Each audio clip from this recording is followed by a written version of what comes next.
Supreme কোর্টের নির্দেশ এটা কার্যত নজিরবিহীন। নির্বাচন কমিশন তাদেরকে যেমন ভর্ৎসনা করেছে, রাজ্য সরকারকেও ভর্ৎসনা করেছে, এবং ট্রাস্ট ডেফিসিট এই দুটো সংস্থার মধ্যে, সরকার এবং নির্বাচন কমিশন। ভাবা যায় নির্বাচন কমিশন বিজেপির বকালমে কাজ করে, এটা নিয়ে কারোর কোনো সন্দেহ নেই, কোনো বিশ্বাসযোগ্যতা নেই। কিন্তু রাজ্য সরকার কমপ্লিটলি ফেইল তার নিজের রাজ্যের মানুষ, তার ভোটের অধিকারকে রক্ষা করা, নির্ভুল ভোটার তালিকা করা, এটা তো রাজ্যের সরকারের দায়িত্ব, তার রাজ্যের মানুষের প্রতিও বটে।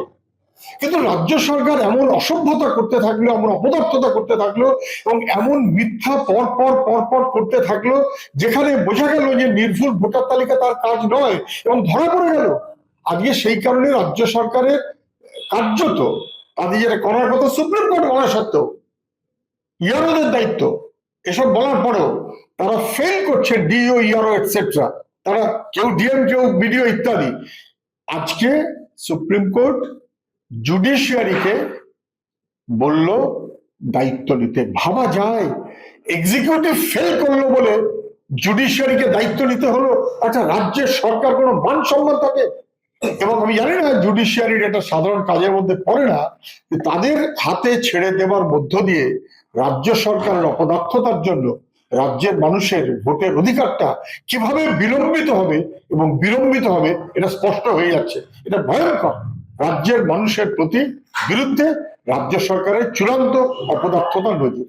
জুডিশিয়ারির অফিসাররা তারা যে সিদ্ধান্ত নেবে সেটাকেই চূড়ান্ত বলে মনে করে নেওয়া হবে, এবং সেটা সুপ্রিম কোর্ট তার কার্যত শিলমোহরে দিয়ে দিয়েছে ইতিমধ্যে। এতৎ সত্ত্বেও আমি জানি না রাজ্য সরকার কি করবেন, কিন্তু যাওয়া তো উচিত।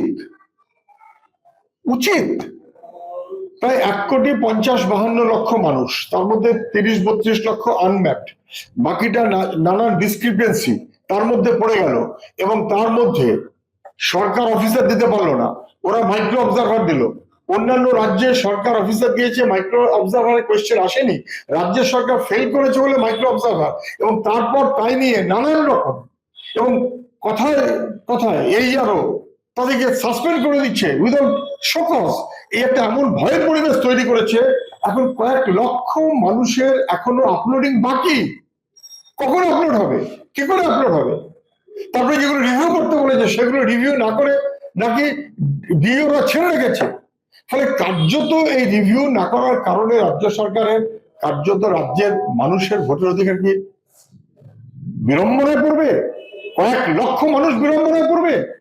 জেনুইন একটা মানুষের ভোট কেটে দেওয়া কোনো অধিকার কারণ নেই, এটা জেনে বুঝে রাজ্য সরকার কি করলো এটা, যে যাতে নির্বাচন কমিশনের পারপাসটা সার্ভ হতে পারে।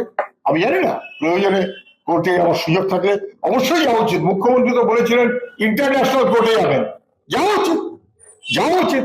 আমাদের রাজ্যের মানুষের ভোটের অধিকার নিয়ে ছামলামি হচ্ছে, এবং এই আমাদের উপরে চাপ সৃষ্টি করা হচ্ছে, ছামলামি হচ্ছে।